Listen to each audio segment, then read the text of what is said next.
سلام علیکم. هشمن حیوان هستم. از خدمت انور عالی که یه سری برنامه‌ها واسه گودبای پارتی و عظما ترتیب دادیم که اولیشو امپتریک کردم تقدیم میکنم به حضور شما. یادتون باشه قدیم ندیما دم میگرفتیم با کرم همینه کردیم عظما کپک 6 و 8 رو بده میاد دست و باش روونه کن. بدو بریم آقا جون.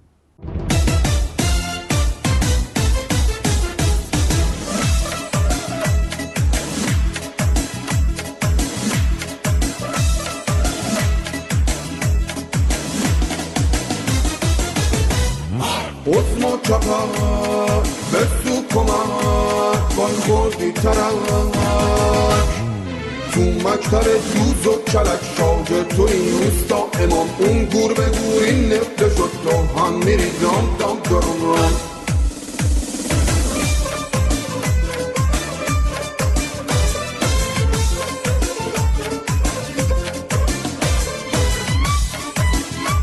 حالا یه چشم عدی هموطن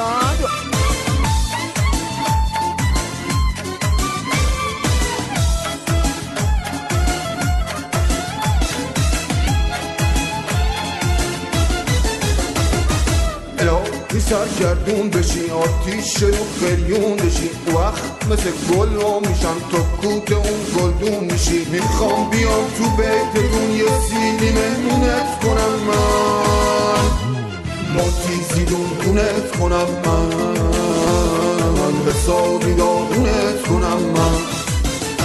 آره هیکل به این پر هیبتی بازو به این پر قدرتی حشمت داره و خوبم داره. عظما کپک بسو کمک وای خوردی ترک تو مکتر دوز و کلک شاگرد توی اوستا امام اون گور به گور این نفته شد تو هم میری دام دام درم رام.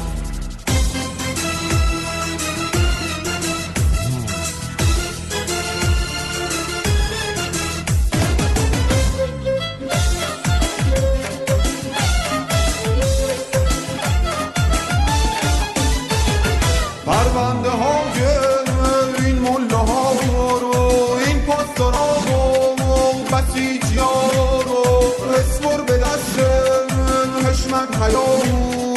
ای دل چه دیدی این کار خدا رو آخه قدرت تویی یا من شوکت تویی یا من سیده رو به حشمت بسپار چلوندنش با من.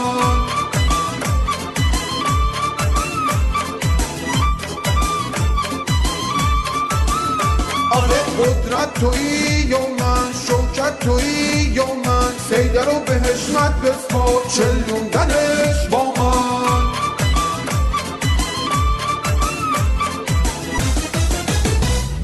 عظما کپک بسو کمک وای خوردی ترک